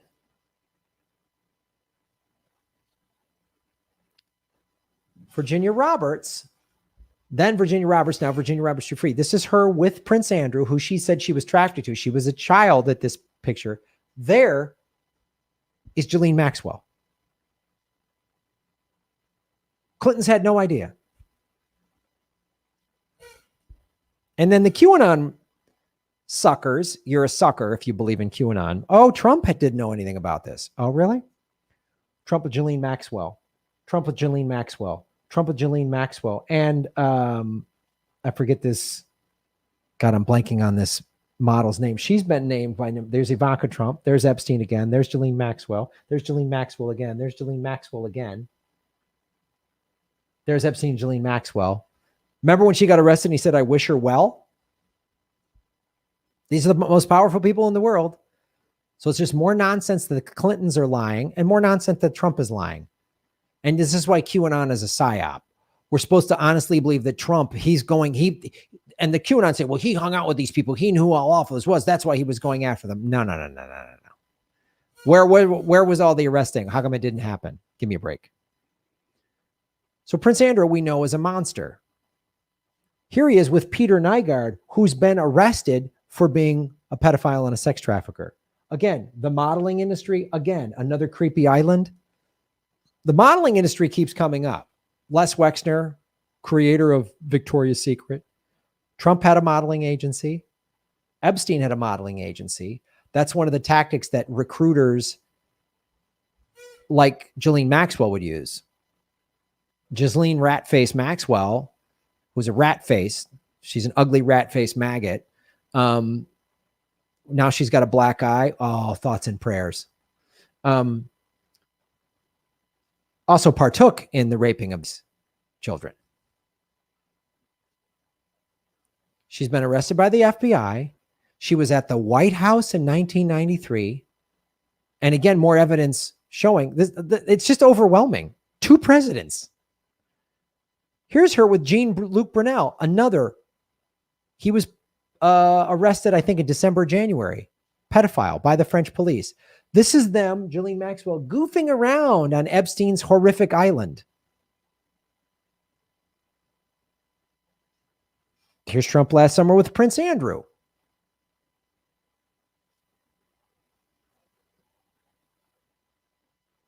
Oh, this is my favorite photo.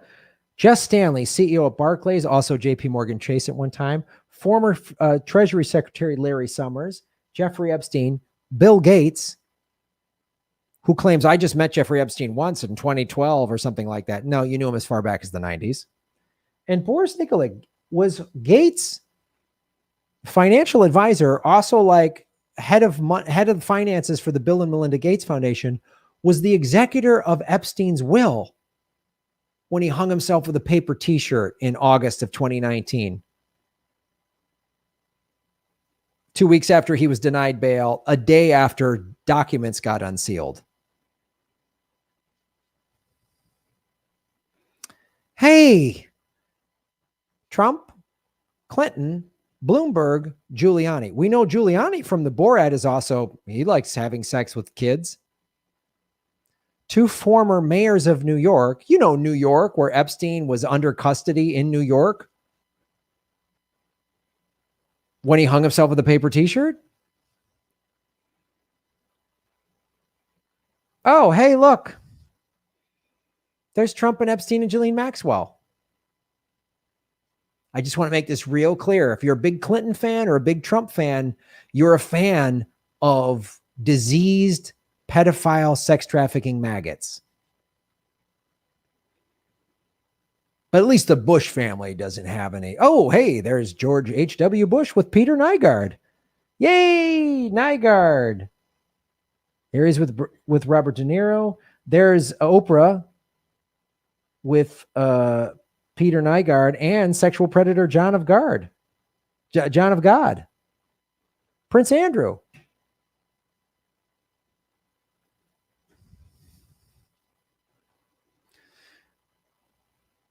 This is Ryan Dawson's map, which is just like the Epstein crime map. By the way, Bill Cosby was a neighbor to Epstein in New York City.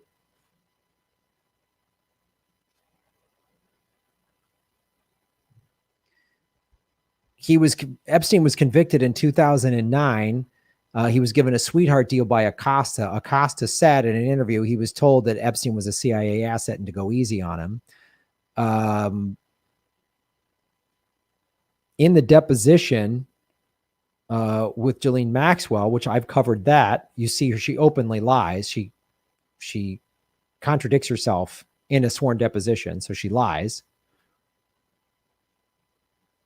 These are the most powerful people in the world. You think, yeah, Trump, Acosta, all argued for leniency, and then Acosta was in Trump's cabinet. Trump picked Acosta. He didn't know that Acosta gave Epstein leniency. Give me a break. Mar-a-Lago, people were trafficked out of Mar-a-Lago. Jared Kushner ties to Dershowitz. Charles Kushner, James McKeevy.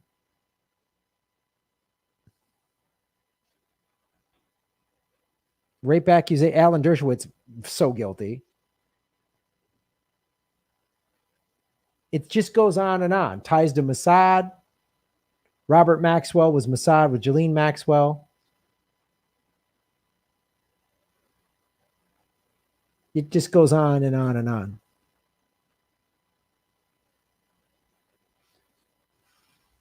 We know Maria Farmer said Les Wexner was the head of the North American snake. So here's all the evidence. Bill Clinton is a liar. Trump is a liar. Hillary's a liar.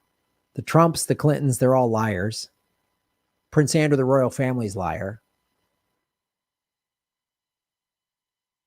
I'm not lying to you, though, folks. I'm not lying to you because I just want you to know that. Where did it go? Where did it go?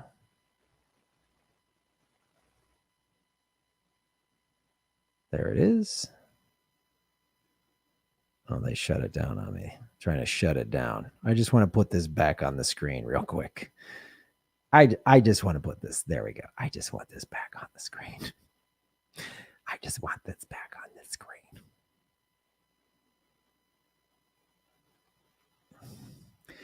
New photos show Epstein and Maxwell were VIP guests in Clinton's White House. 1993. There it is. 1993. 3 years later, Maria Farmer comes forward and head of the FBI, appointed by Bill Clinton, went after her, and the media didn't care.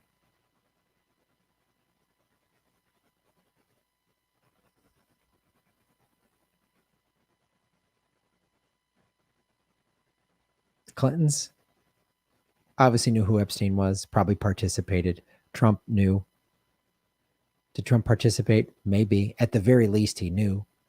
And he didn't round these up in this wingnut. So now, here's another reason why QAnon's a psyop. So now, since talking about Epstein was a big part of QAnon, so now any Epstein accusation, like this article in the New York Post, they can just lull the QAnon wingnuts. See why QAnon is the deliberate psyop to keep people divided, distracted, and afraid. The mainstream media is not talking about this. They'll talk about it a little, and then they'll move on to the next story.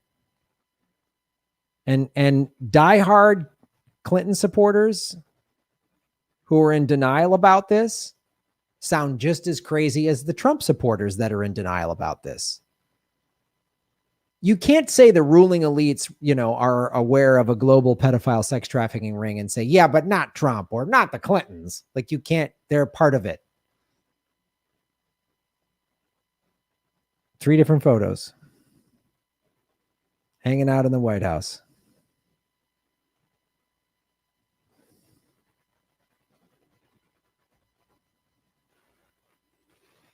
Thanks for watching our show, everybody. Support what we do. Like, share, subscribe. Follow the money. Connect the dots. Find the truth. All of the Epstein stuff is obviously they're disgusting, perverted, deviant psychos, but money is a big part of it. Epstein's wealth, the Clintons' power, the Trump's wealth, the Trump's power, the Clinton Foundation, the modeling agencies, Epstein's fake hedge fund. What's in all that C stuff that they got when they raided Epstein's Manhattan penthouse in the summer of 2019? When they brought it, you saw the photos, the videos, the FBI wheeling out all these documents and hard drives and file cabinets. What's in there? There's that weird, creepy photo of Bill Clinton in a dress. There's got to be video footage of what awful crap that they did. There has to be. And the Clintons and the Trumps are making sure it never sees the light of day.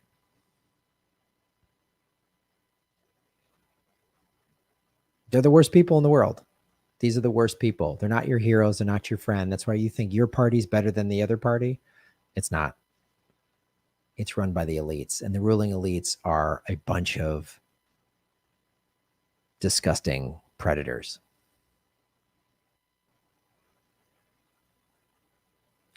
Support what we do. Like, share, subscribe, everybody. Shave your knuckles for justice. Ba-boom.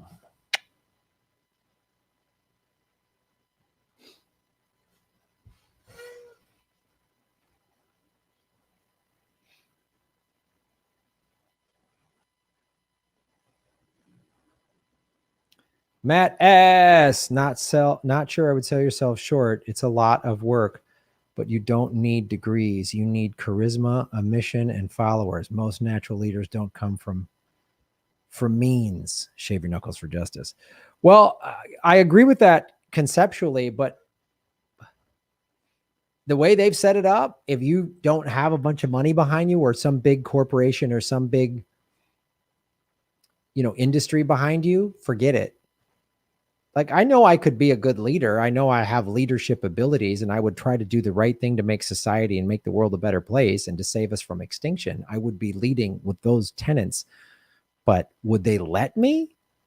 Would this power structure let me get up there and get in charge? Doubtful.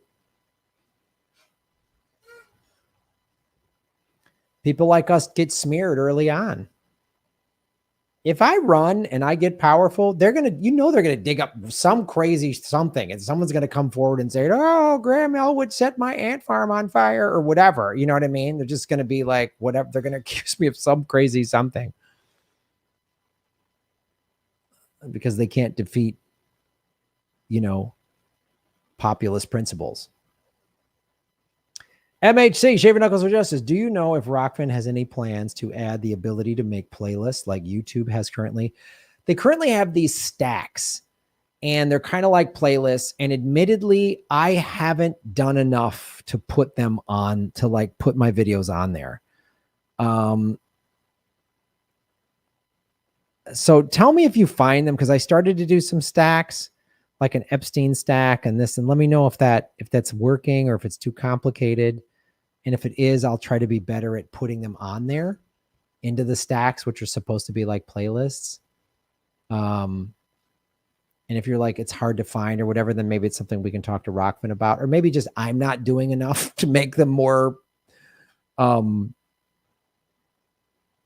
obvious or prevalent on my Rockfin channel. So we'll look into that. MHC, Shave Your Knuckles for Justice. Maybe somebody should Photoshop a giant group photo of all these people so it's easier to explain all of these connections. Yeah. Here they all are together. All right. I gotta go. No notification. Sorry. Substack.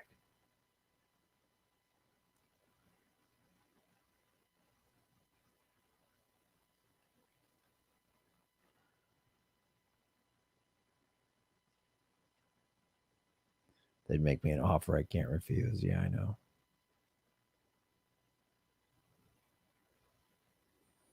I would sell out to Big Kale.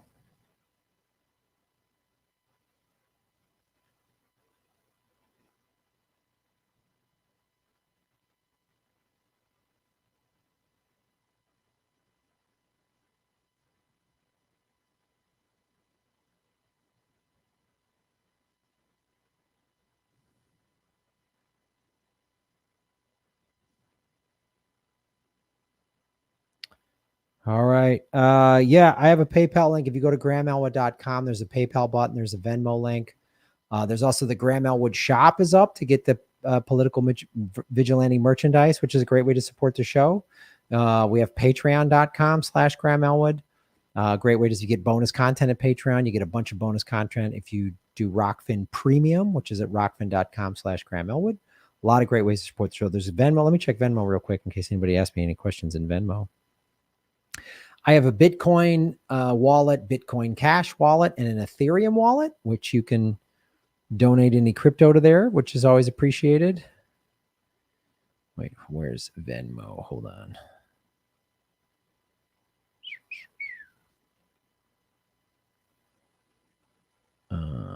Where's Venmo? All right, I gotta go. Kitty cat.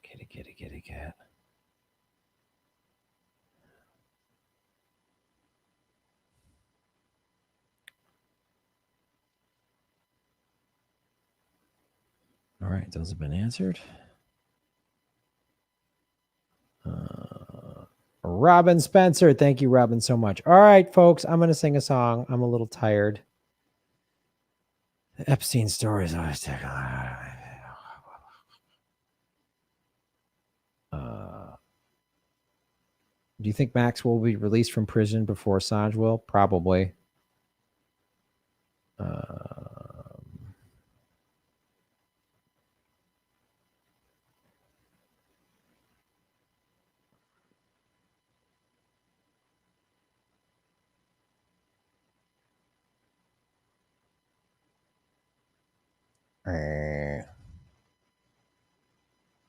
All right.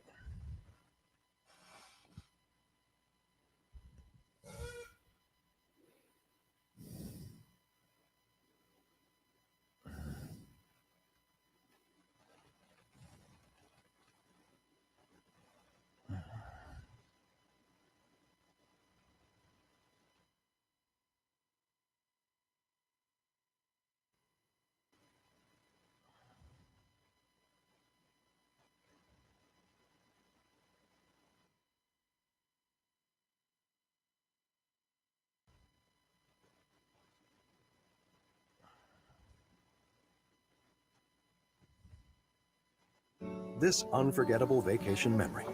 It didn't actually begin here. This memory began when Dad booked it.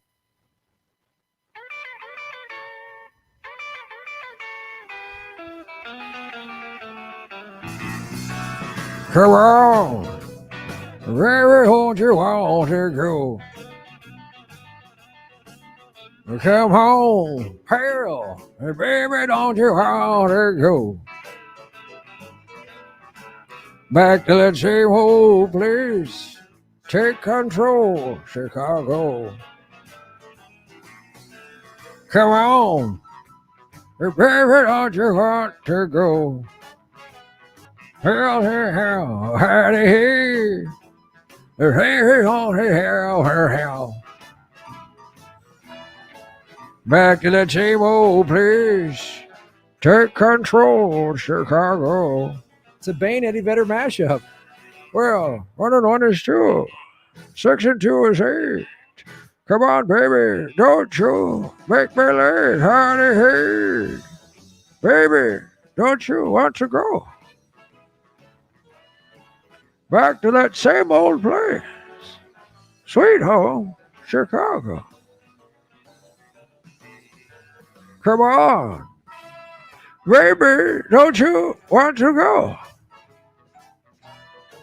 You think you were born in Chicago? You think Chicago is your ally? I was born in it, molded by it. Theatricality and deception are powerful agents for the League of Shadows. Howdy, hey! Baby, don't you want to go? Back to the same old place. Here, how.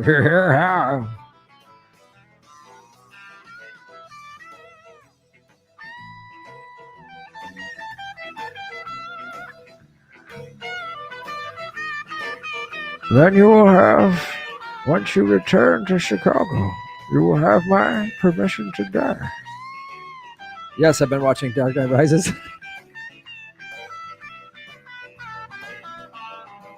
6 and 3 is 9. 9 and 9 is 18. Look at baby brother and see Jeremy. How her hair. Baby, how her hair. Back to that same old place. Even flow, Chicago. Come on. Baby, hold your hand here. Look how. Baby, don't call me daughter. Back to that same old place. Sweet home, Chicago.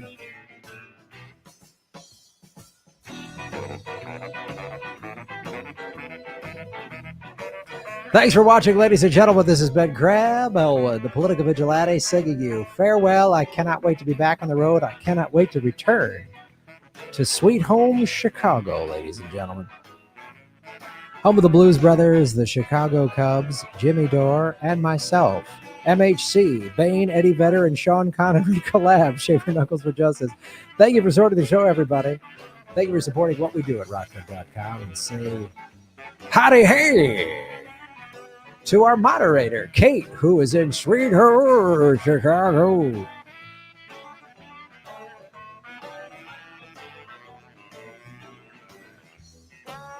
I love that they're doing the whole thing. Orange whip, 3 orange whips. I'd like to thank everybody for watching the show, and especially all the members of the Illinois law enforcement community who watched our show tonight. This is so fun. Thank you so much. Tomorrow, 3 o'clock, with my good friend Lee Camp, ladies and gentlemen. Enjoy the final tunes as we let the Blues Brothers Orchestra, Matt Guitar Murphy, Bones Malone, and everybody else. So long, everybody. We'll see you tomorrow, 3 o'clock Pacific time. Remember, follow the money, connect the dots, find the truth. And that'll take you all the way back to sweet home Chicago.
Back to that same old place, sweet home Gotham.